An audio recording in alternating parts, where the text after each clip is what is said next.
Hello, everyone. My name is Christine Cubes, and I am honored to be serving as the chair of the American Bar Association Forum on Construction Law. On behalf of my fellow officers and the forum leadership, I welcome you to the inaugural session of the forum's Diversity and Inclusion Virtual Brunch. We are so happy that you chose to join us today.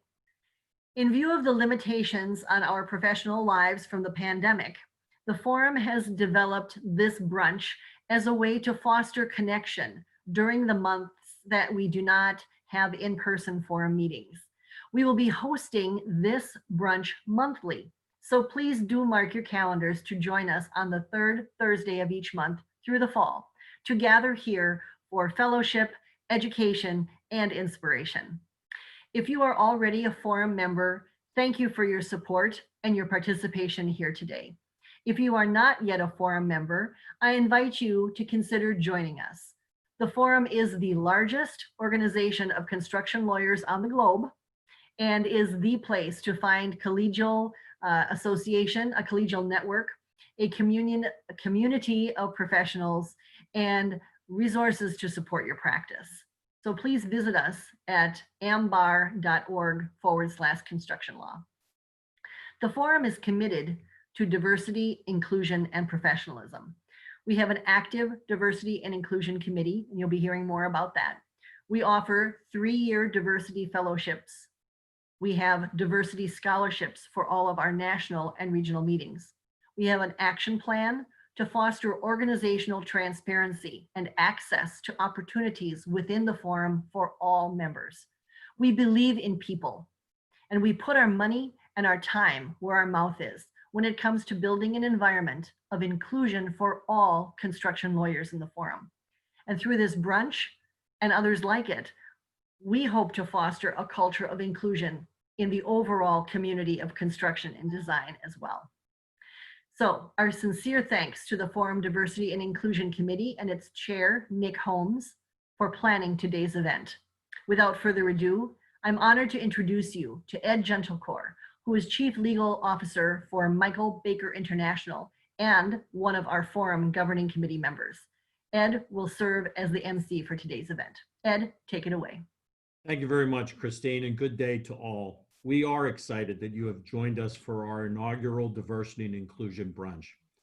As Christine mentioned, I am your host for this discussion, Ed Gentlecore. I'm a member of the Governing Committee, a member of its Diversity and Inclusion Committee, and also the Chief Legal Officer for Michael Baker International. Our distinguished speaker for this inaugural event is Tewanee Joseph, who will address the important role of inclusion in creating the image, feel, and lasting legacy of the very successful 2010 Winter Olympic Games in Vancouver, British Columbia, Canada. Tewanee is a member of the Squamish First Nation and is half Maori. He served 8 years on the Squamish Nation Council and has a talent for facilitation and coordinating diverse groups to identify and achieve their goals. He has utilized these project management skills to work on a broad range of initiatives, including First Nations federal legislation, as well as First Nations land management, strategic communications, and governance. Tewanee served as the Executive Director and Chief Executive Officer of the 4-host First Nations Secretariat for the Vancouver 2010 Olympic and Paralympic Winter Games. Tewanee worked tirelessly with the Vancouver Organizing Committee, which we'll refer to as VANIC, and its partners to ensure the unprecedented Aboriginal Indigenous participation in the planning, hosting, and staging of those 2010 Olympic Games. In this role, Tewanee oversaw the largest rebrand of Aboriginal Indigenous participation in Canadian history and led the team that overcame countless obstacles and doubt to create a world-renowned brand and new model for inclusivity. His goal is to carry on these teachings and share best practices long into the future and how his techniques of project management can translate to all who are trying to successfully manage projects of their own, whether in the field or in the company's offices, while maximizing the strengths and benefits of diverse participation in achieving the desired goals. If you enjoy this discussion and Tewanee's message, please consider making a donation at www.firstnations.org. So let us begin. Good morning, Tewanee, and welcome. Good morning, Ed. Thank you for having me today, and it's nice to see you virtually. Same here, same here. And I'm appropriately festooned with swag from the 2010 Olympic Games, if those were wondering on the video screen here. So let us go on and begin really with your journey. Tell us how this journey began to what became the 2010 Winter Olympic Games held in Vancouver. Yeah, you know, when I think back to it, there was a meeting that was held in Vancouver in 1999, and our chief at the time was invited to the first meeting to have the discussions around bringing the games to Vancouver in 2010. And I was on council at the time and on our government, and so he came back and said, you know, if we're not a part of these games, you know, we are going to miss a huge opportunity to be able to tell our story. And just thinking back at that time, you know, in British Columbia and in Canada, there wasn't much inclusion of First Nations. It was more of what the challenges that First Nations were facing, you know, what are many of the things and the issues that we're facing over the years. But it was the power of an invitation. And I think that's important, you know, in our culture as First Nations people or Indigenous people. In our longhouses where we lived and we practiced our governance and have our ceremonies, we often invite people to come to our ceremonies through an invitation, a personal invitation to come and participate and become the storytellers of that ceremony. And they go back to wherever they're from to do that. So my journey first started there. And then I was asked for a cup of coffee by the chief to say, hey, do you think you can, you know, come together and bring our 4 host nations together around Vancouver and Whistler area? And so I sat there and I had to think about it for a minute. And I said, yeah, I think we can do it. And at that time, we weren't really getting along. We're family connections and everything, but we weren't really getting along too well. And then he said one thing to me, though. He said, make sure we also remember the First Nations, Inuit, and Métis people across Canada. And there's 633 First Nations in Canada. There's the Inuit people of the north, and there's also Métis, which is a combination of French and First Nations people.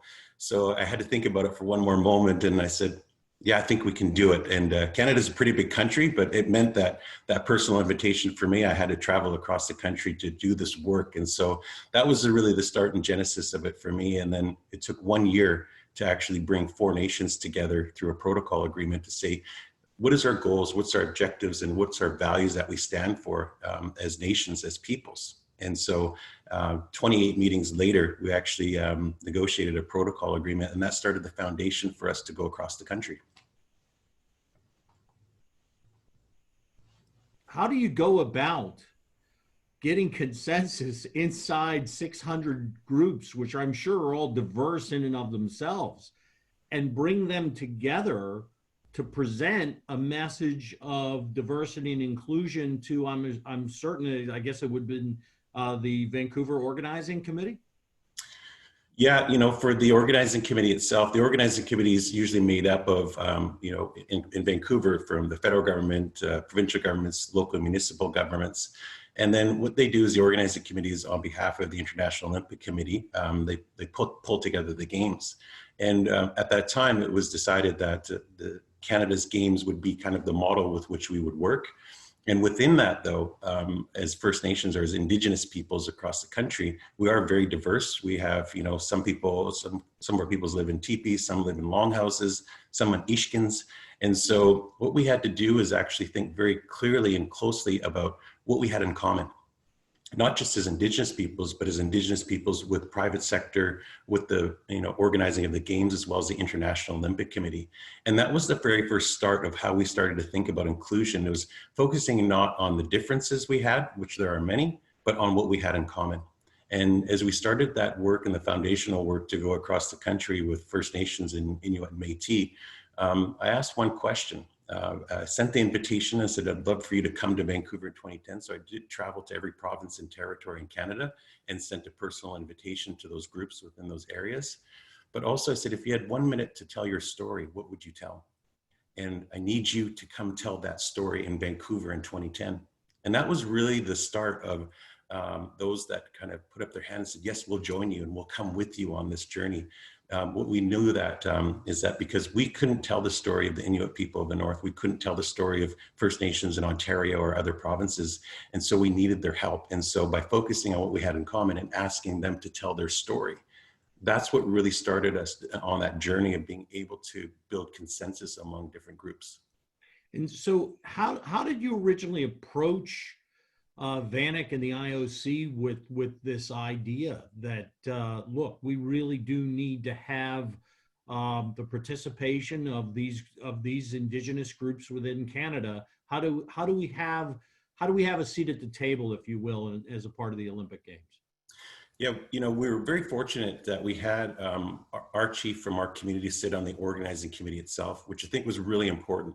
And also the chairman of the board, late Jack Poole, he was a Métis person as well, actually. And he was very supportive of, the idea of being able to bring people together, of course, but nobody really understood or knew. There was no playbook on how we do this. So I did some research, what happened in Salt Lake City, and the inclusion of Native Americans there, in Australia and such. But there was bits and pieces of information. So when I went back to the organizing committee itself, we wanted to create a secretariat, which was at the equal level of the other secretariats like the federal government, provincial government. I said, a part that we can play is to bring together Indigenous peoples from across the country. And Vanek very clearly, because you're organizing a games, which is very complex, it's like organizing a Super Bowl for 17 days straight. That's what it's like. They really relied on us to be able to go out and build that inclusion and work closely with them to do that. So the idea was very well received, and also being able to have a focal point for any kinds of questions around inclusion was very appealing to the organizing committee. But also the IOC, the International Olympic Committee, was very supportive of our plight and what we were doing. So through Renee Fizell and also Jacques Rogue, who was the president of the IOC at the time, they really wanted to see how this could work. So there was a lot of support from the IOC and with the organizing committee in that they didn't know how to do it. And so they looked to us to say, if you could do this, this would be an incredible opportunity and we'll join you. So that's how that started to work. So the ultimate challenge there, the most complex project in the world being an Olympic Games, but at the same time having no playbook to really turn to from a starting point. Yeah, it was a bit daunting. And I have to say, I had a number of sleepless nights for probably a couple of years, because at the same time, I had to learn how an organizing committee, how the functional areas within an organizing committee, from venues to transportation to protocol, those work. So I spent a lot of time actually meeting with the various functional areas within the organizing committee to understand how the games work. And I have to say, it probably took me, out of the 7-year journey, I had about 2.5 years to understand a project like that, just a little bit, and then be able to apply that to how our inclusion could work. That's terrific. So when you look back, I mean, what do you consider to be some of the biggest challenges that you faced in achieving those goals for the 2010 Games? Well, I think, the number one challenge was, media across the country within Canada. A lot of the stories that you would hear about Indigenous peoples, First Nations, and our Métis is what challenge we, posed within the communities, that we weren't, kind of hard workers. We weren't, ready to step up around economic development. These were a lot of the stories. And also to understand that from east to the Rockies, there was treaties signed over the years. But in British Columbia, there was actually 3 modern treaties that were signed and a couple of small treaties, but most of British Columbia, which there are 200 First Nations, is untreated, actually, territory. So the first part was to look at it from a perspective. The biggest challenge was, what kind of story could we tell? Because most of the stories were quite negative, but also internally within Indigenous peoples, there was a movement bringing attention to murdered and missing women, about racism in the country, about lack of education. And so for us to participate in a world event, we had to look at it from a perspective as, how could our culture enhance the games experience for people from around the world?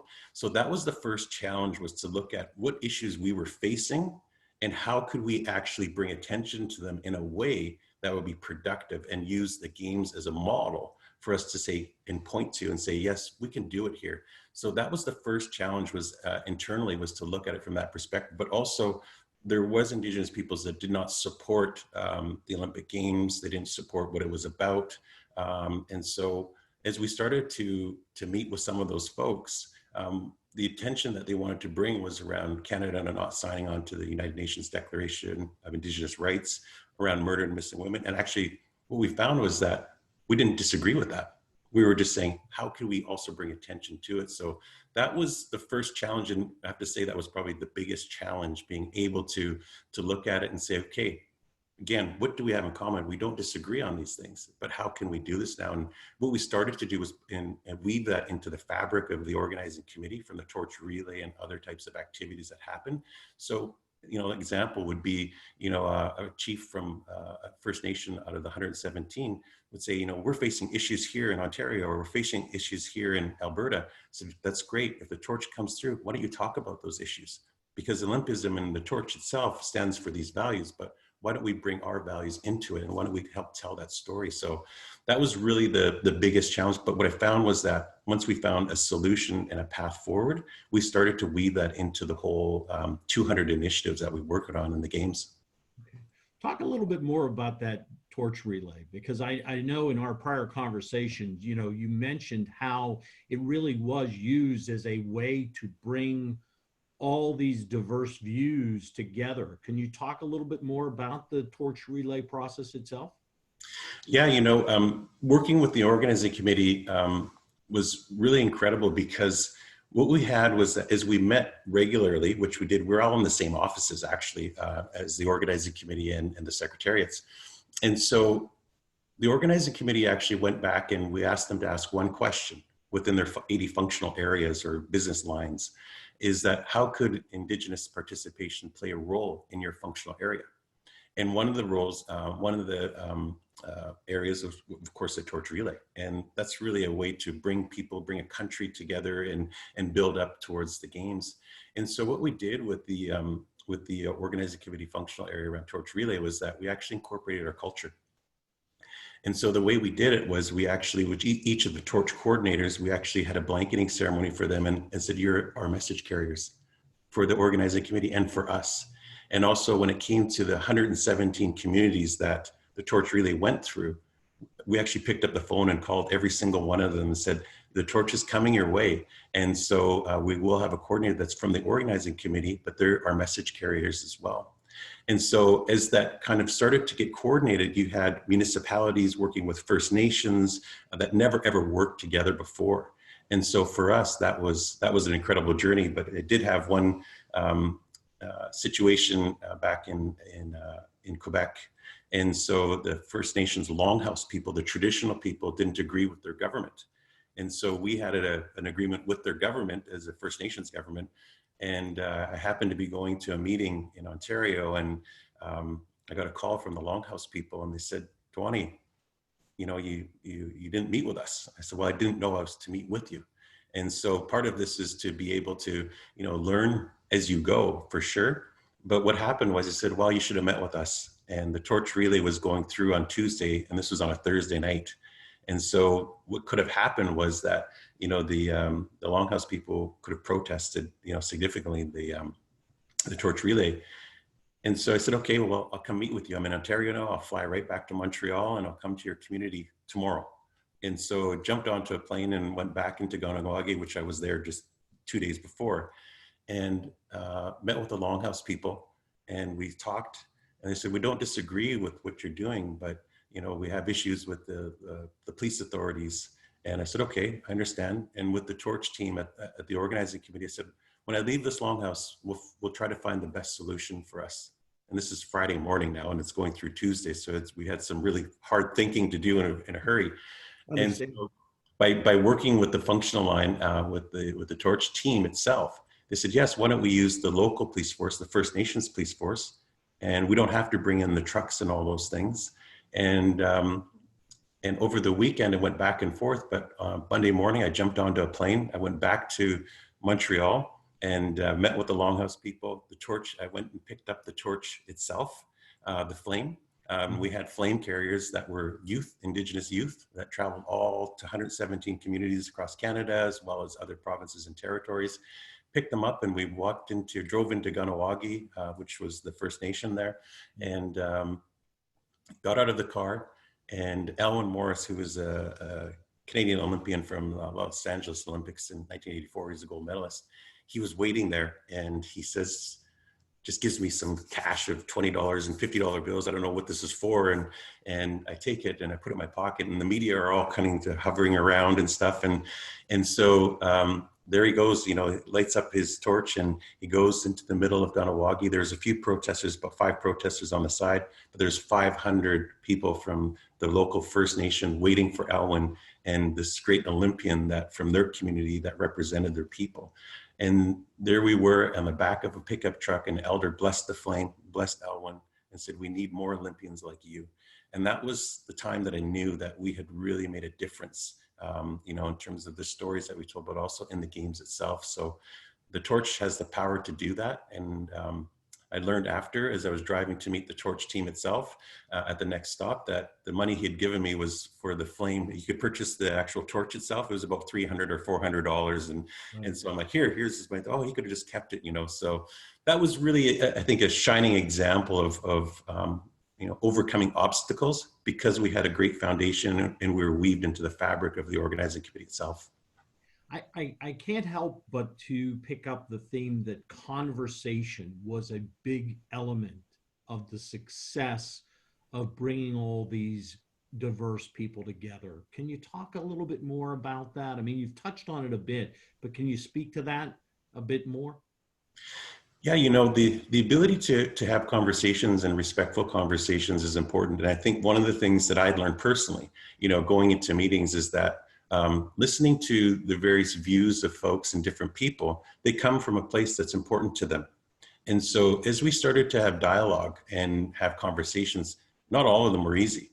Some of them were very, very difficult conversations. Some of them got very heated, either with the organizing committee or with different diverse groups and partnerships that we had. But we kept coming back to the fact that if we can have this conversation and dialogue continued, it's not something where we approached it where we'll have one-off conversations. We wanted to make sure we had an open line of communication with each other.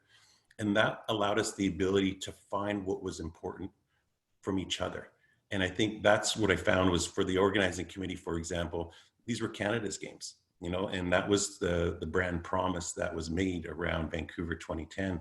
And so we kept coming back to that, but also I had to think about how we could be included. And so it took many conversations to do that. Even a licensing agreement that I negotiated with the organizing committee took a year, but we did it, and we negotiated and raised money for youth. And the organizing committee relinquished on 1/3 of their royalties for products sold. And I see some of the products that you have in the back there, and one of them is the 4O's First Nations handbag. And Absolutely. Proceeds from the sales of those went to Aboriginal youth or Indigenous youth in Canada. Terrific. Terrific. So, I mean, part of when you say that some of those conversations became difficult, I mean, did you face overt or implicit racism in looking to achieve the goals that you did for the 2010 games? And how did you work to overcome those? Yeah, I think we definitely did. And it was more lack, maybe not as educated, of conversations that people had. It wasn't overt in terms of what I faced, growing up as a First Nations person in Vancouver. But what I would say is that it kind of felt like the early days for me felt like there was a party happening inside a house, and I was looking through the window, and we were standing on the outside.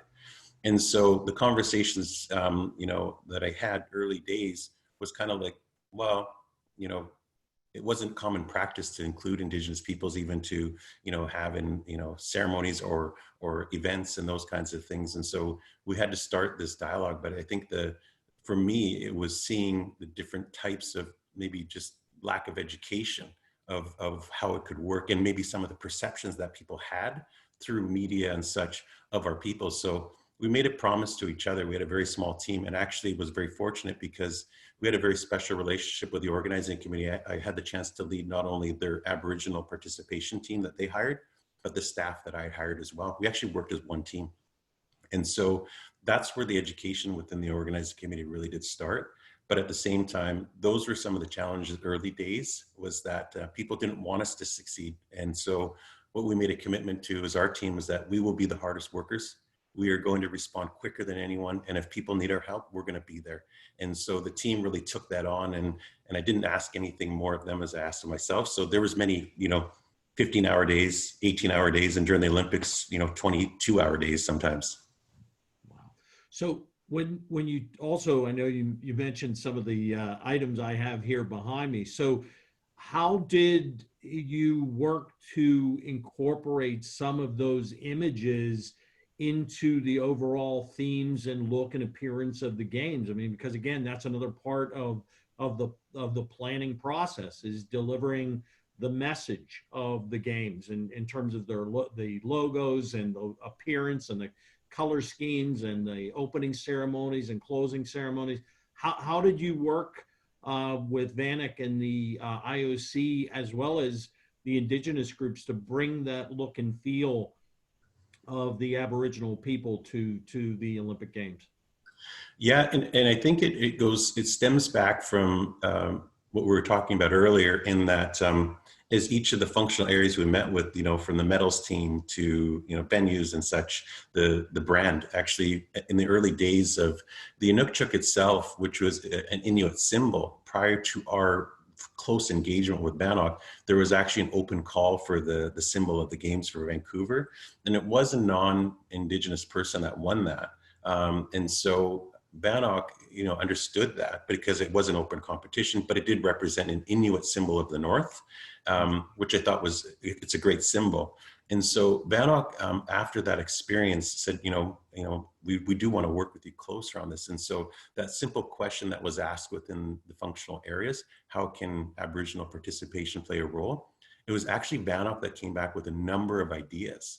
And so as I started to review the VANOC brand, because as secretariats, we were able to do that in the brand promise and from the color palette and the scheme. But one of the things we offered was also our color palette, which is the red and the black. Those are fundamental colors in our areas as well. And so the medal teams would come back and said, we're thinking about having, Indigenous art or Aboriginal or First Nations art. Because when you think of Canada, what makes it unique is really the Indigenous peoples of the lands. And so that was really an important thrust within the organizing committee, is that they said, yes, how can we do this? Can we do this better? From the symbols of the mascots to the medals themselves, if you walk the streets of Vancouver, you could see a number of the Aboriginal symbols throughout the whole fabric of the games. But it was all stemmed from those conversations and that working together model that we'd established with the organizing committee. So anything you saw, I had the ability to approve. And one example I can tell you is NBC. They created a pin for the games. I don't have that pin, but the organizing committee came back and they had a really incredible artist, non-Indigenous artist, non-First Nation artist, produce the piece. But part of the piece had a symbol of a totem pole. And within that totem pole, I just asked a simple question. I said, was a First Nations artist, included into this? And VANOC came back and said no. And so they went back to NBC, and NBC said, yes, we'd love to have a First Nations artist, participate in this. And so that was the way. And Dick Embersall, was very supportive of what we were doing and the stories. He understood the stories that, needed to be told in Vancouver. And we met with him in Torino, in his bunker, because he's, producing the games.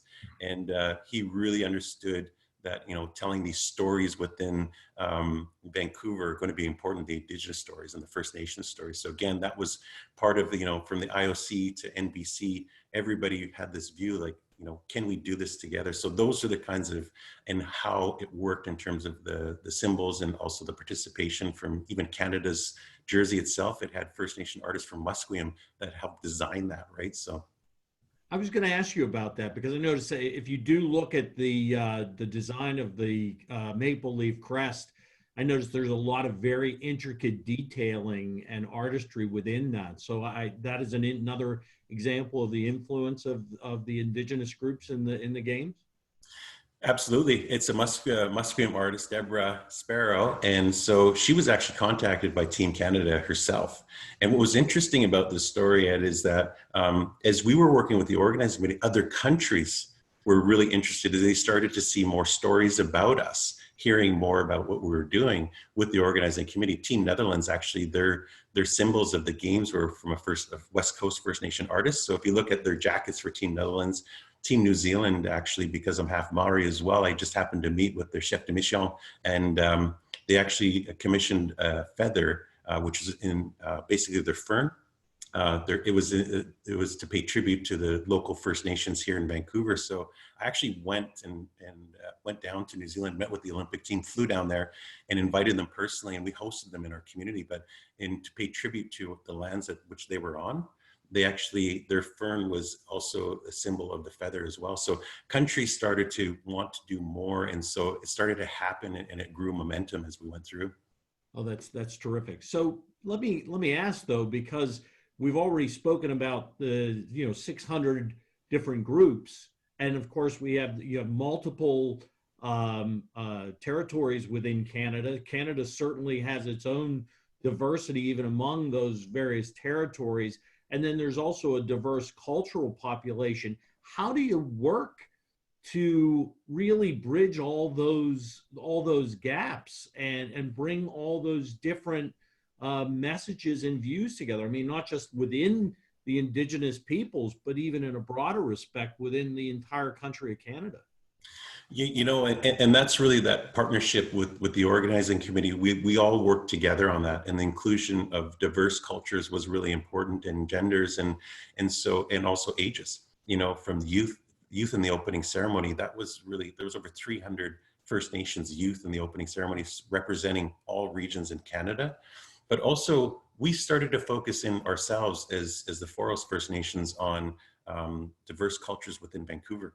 So we actually commissioned a drum song, which had the Indo community, the Chinese community, the Japanese taku drummers, First Nation drummers. And so we tried to find projects that we could work on. And again, what we had in common was the drum. So it was a drum song that we commissioned together, a brand new song that brought our cultures together. So the organizing committee was also doing similar types of things. And so what we were finding is that bridging that inclusion really means something if we actually, invite people to be a part of it. And that goes back to that power of an invitation I talked to earlier. When we were invited, we took that responsibility on seriously and respectfully. And as we went and met with the Chinese community and the Japanese community and the Indo community and others, we invited them to stand with us, and so they did. And so that was a big part of also what we wanted to do as well as Indigenous peoples from around the world as well. Terrific. So how can we translate some of the experiences that you had in really, again, tackling a very complex project like an Olympic Games? How do you help us to try to translate some of the approaches that you took in developing, diversity and inclusivity in us who are helping to develop and manage design and construction projects? Yeah, because those are complex projects as well. And so I think, even when I look at construction projects here in Vancouver, what I'm finding now is that there's a lot more participation of the First Nations in construction now. The three nations that were in Vancouver, they're doing, billion-dollar projects now, which were not happening before the Games. But they're also working with the city of Vancouver, who in 2011 declared Vancouver a year of reconciliation of, how can we work together? We acknowledge the past wrongs that have happened, but also going forward, we want reconciliation to mean how do we work together? So there's been this movement there, but I do think that it comes back to when you're designing a project or any project of that sort, finding out what, ultimately what the vision is around, but also engaging those with which, the project is kind of situated and the cultures that are there, and then finding out, what do they have in common? Is there some history? Is the public art, can that play a role in telling the story of that particular project? What's the look and feel of it? And even the venues in Vancouver, some of the venues actually, the drainage had First Nations art, with salmon designs that go down at the Olympic Oval. And so the construction came back and said, here's how we can do it from the design of the doors. It could be various cultures. In Vancouver, it was First Nations cultures.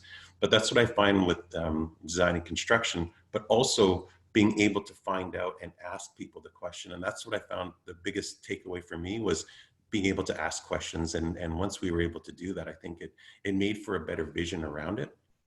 And so that was important for us.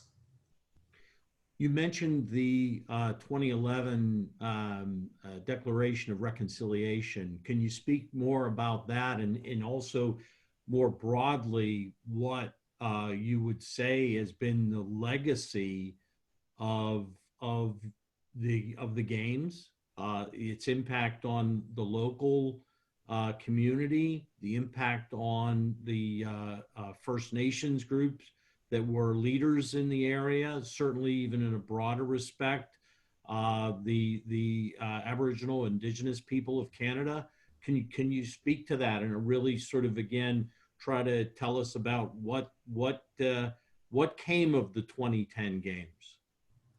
Yeah, you know, the one of the closest relationships we had was with the city of Vancouver and also with Whistler, you know, and so when it comes to declaring for Vancouver to declare a year of reconciliation, just to kind of go back a little bit before that, there was actually the federal government had engaged First Nations groups, Inuit and Métis, to have what's called the Truth and Reconciliation Commission, which stemmed from the truths being that, you know, our peoples were put into residential schools, you know, our languages we weren't allowed to speak the languages, we were, you know, abused, you know, for doing so. But that's actually taking the children from the parents as part of this, trying to have the First Nations people, you know, kind of lose our culture. And so what this commission did is they went to every province and territory in Canada and heard the truths of what happened. And so they reported that back to the federal government, and also with recommendations on reconciliation and how can we make things better. And so after reading that commission report, the city of Vancouver and Mayor Gregor Robertson, who was the mayor at the time, and him and I became close friends. I have a rock band, and during Vancouver 2010, he played in my band for a couple songs at Live City there. And so he really understood what it meant for Vancouver to be able to change the face of how people see Vancouver going forward, of the diverse cultures, but also, you know, our people's being here for thousands of years. So one of the legacies was truly the ability for people to see us. Like I said in the beginning when we talked, is like, felt like we were outside the house looking through the window. Now it feels like we're in the house.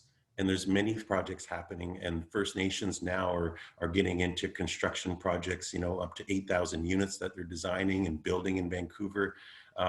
So those are kind of the legacies of the games. There are obviously the venues themselves. There was, you know, 17 venues throughout the games and such.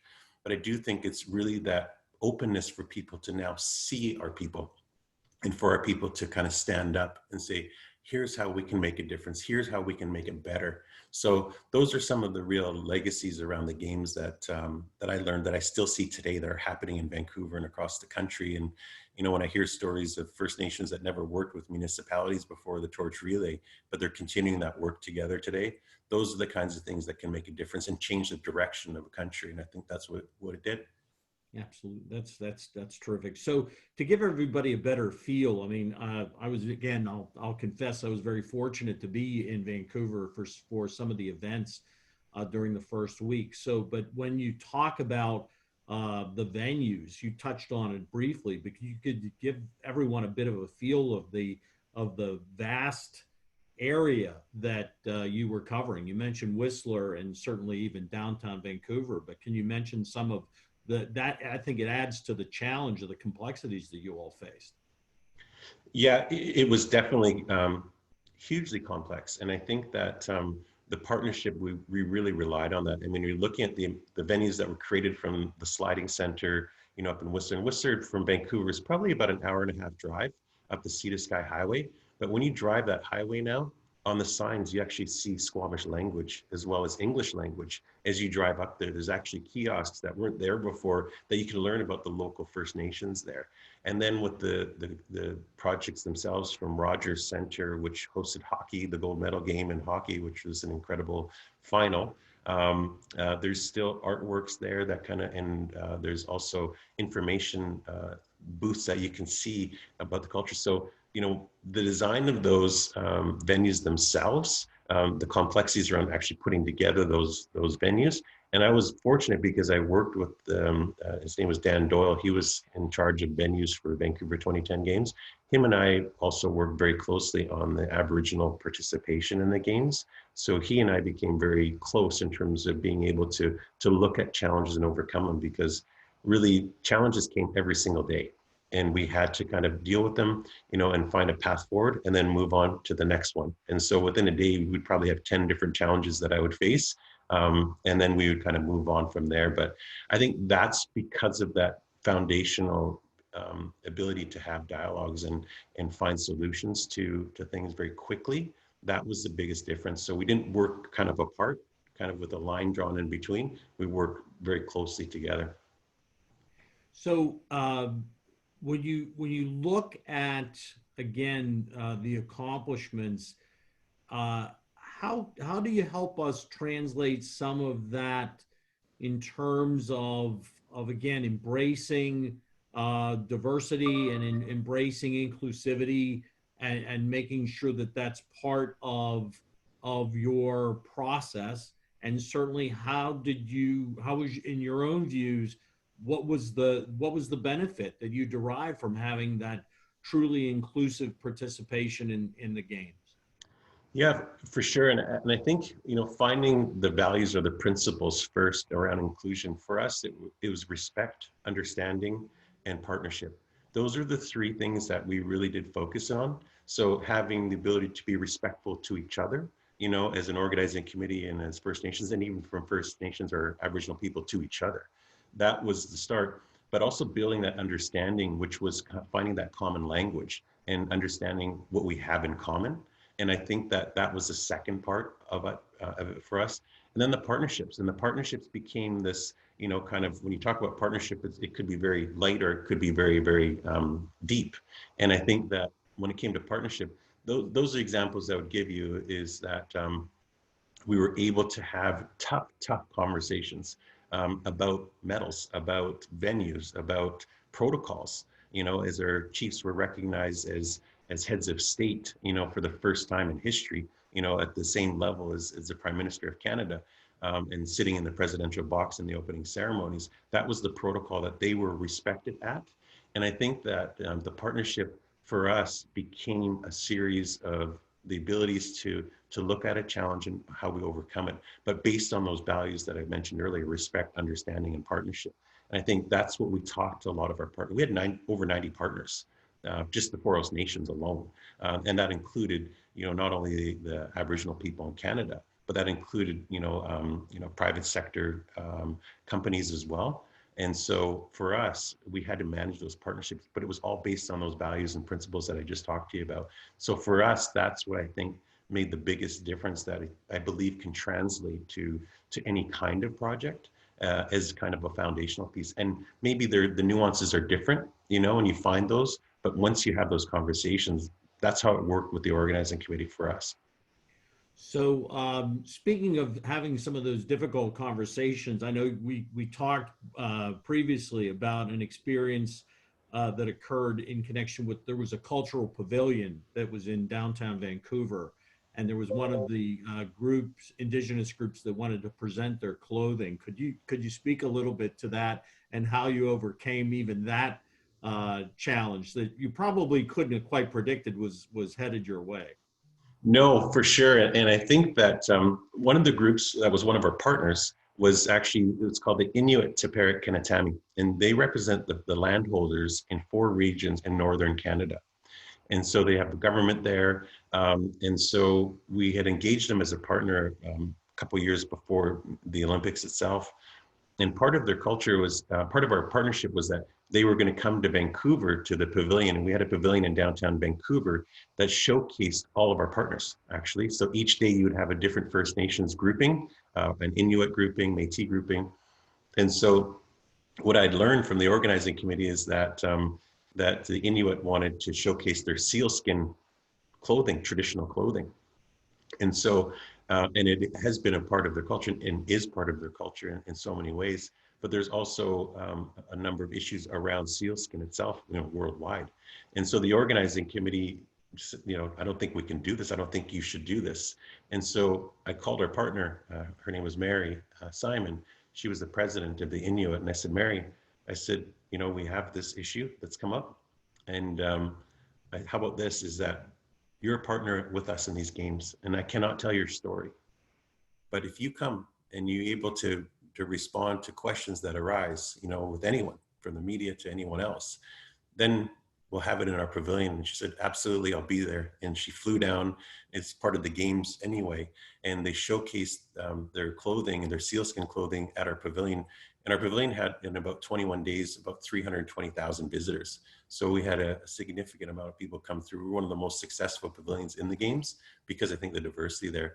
But that was a challenge that could have happened easily. We could have went sideways, but because we had the right people and the right partners to be able to help us through them, us with the organizing committee and then with the Inuit, that's how we overcame that particular challenge. So with the current circumstances that we're in, and I know we didn't necessarily talk about it, but it comes to mind, you know, a lot of it was that interpersonal relationship and be able to meet with people and talk with people. Do you find that a bit obstructed now by virtue of the fact that a lot of us are sitting behind Zoom screens and perhaps a little bit more technologically challenged, if you will? And do you find that in your own life now, and how are you working to overcome that? Well, you know, it's interesting because I think now it's the greatest opportunity for us to be able to connect like no other time. So when it comes to virtual, what I found for me personally, you know, even from a First Nations organizations that I continue to work with today, is that they want to move into a direction because they can see it happening. This because of the situation that we've been dealing with now for a number of months as a world. Being able to go more virtual, the way I see it is that we can now connect more closely, more quickly than being able to, for example, for basically 7 years of my life traveling across a huge country of Canada. If I was to do it now, because people are learning the technology, even these Zoom meetings that we're on today, I would be able to connect a lot quicker than I was be able to previous years. So I see it as an incredible opportunity to be able to engage in dialogue in a way that we didn't before, because most of the time we would do it over the phone and have teleconference calls and such. We didn't have the technology to be able to see each other. And that's a big part of it from our culture. And as Longhouse peoples, even though personal invitations happen, the way I see it is just us talking on virtually today. We're able to now see each other and build that relationship that we couldn't previously build unless we were there together. Excellent. So I want to talk about some then and nows. So you mentioned growing up a young man in Vancouver and some of the challenges that you faced. Do you feel that Vancouver is a better and different place after the experience of the 2010 games, and how does it feel to be a part of that? I do think it is better. I think at the highest levels of decision making within Vancouver, there's more engagement and more dialogue with our local communities, with governments, and with the private sector that never ever happened prior to 2010. That happens regularly now. Companies, if they're looking at major projects within, say, construction projects within Vancouver, they are engaging, you know, First Nations from public art as investors. You know, whereas before those conversations never took place. And when you talk about a local government, because you need to provide, you know, kind of water, sanitation services, those kinds of things to projects that the First Nations or the Aboriginal people are working on, that we're working on, those relationships are important, because in order to service 8,000 units, you need to have, you know, the sewage, you need to have the water connections.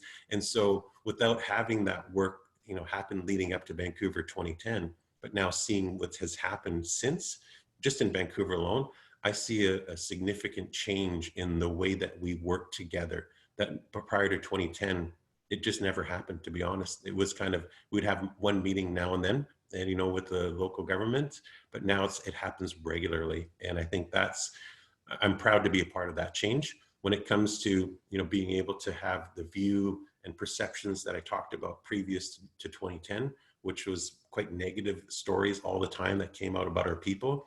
Those have started to change now, but also First Nations are telling their own stories too. They're using technology to be able to put the videos together to tell these stories that people never heard before. So that's what I see in the shift. And I'm proud to be a part of Vancouver that way, for sure.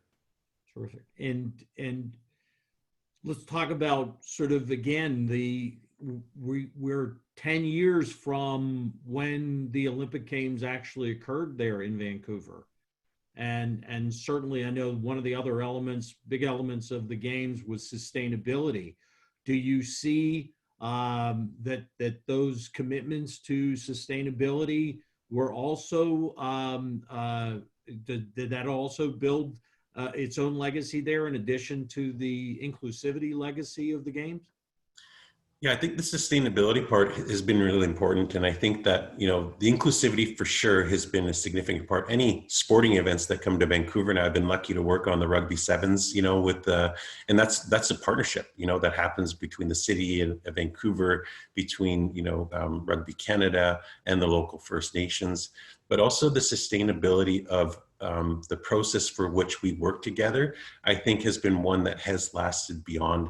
There is more questions that I get from various types of groups of how to meaningfully engage. And that was a big word that we'd used at the time. It's meaningful participation. It's not kind of beads and feathers of, just for the ceremonies. It's all aspects of it. So, the sustainability, I think the values, but also the goals that we had set as an organizing committee, as an example, those do continue today. And from the developers themselves, wanting to engage more, understand more, I think that's definitely happened. And I think that hopefully from the International Olympic Committee, they did view us as enhancing the IOC brand itself. So I do interviews with the IOC still around inclusivity and around sustainability, because it truly is a model that works together. And our family connections that we have down south in the United States, this transcended. It did go other places, and including New Zealand and Australia. So people did see, and when I worked on the Rugby World Cup in 2011, the Maori engagement was based probably about 80% off our model here in Vancouver. From the opening ceremonies to a pavilion, all those same kinds of things we did, it happened there as well. So bringing all that together, are there things that we should be looking for in the future in Vancouver, perhaps, as the years go by here? Well, there was talk, and it just was happening just before the situation with COVID that we're all facing. But there was talk about Vancouver, and I do believe the IOC is looking for solutions. Being having the Olympics be sustainable, because they're growing so big.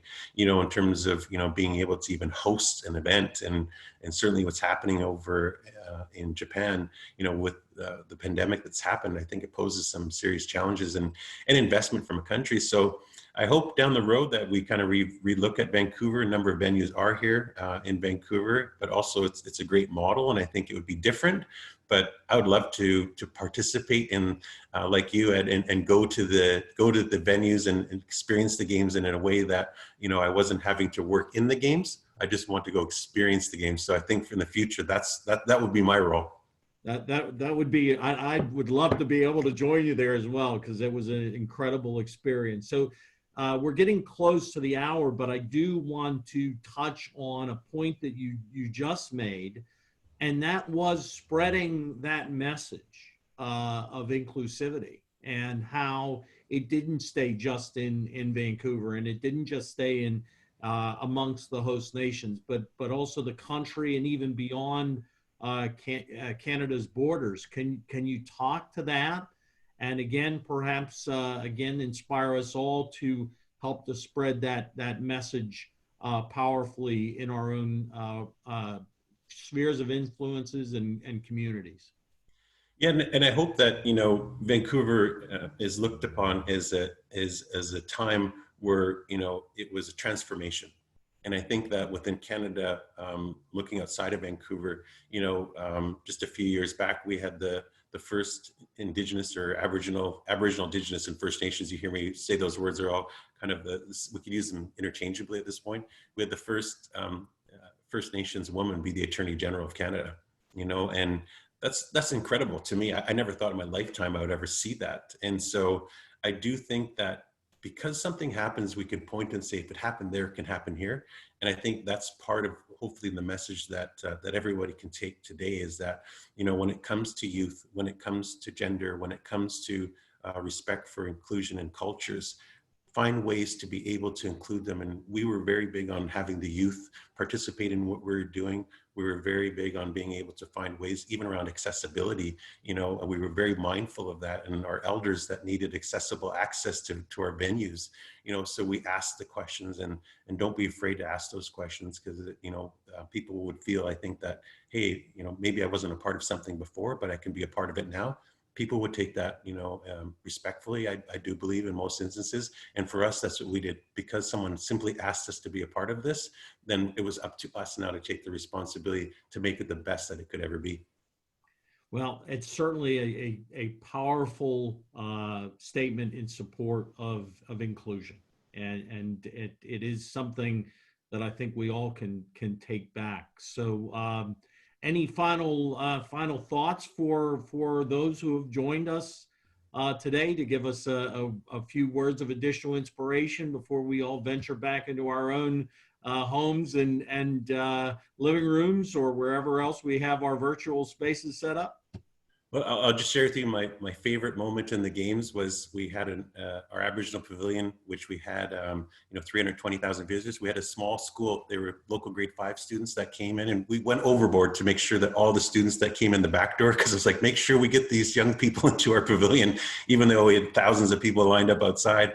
But that school, the teacher wrote me an incredible letter after the games, and it was handed to me. And as I read it, it said that, you know, our students came and thank you for having us participate. They heard the songs, they participated in the show, they got to see everything that happened in the pavilion. And when they left, they were arguing among themselves who was more Aboriginal.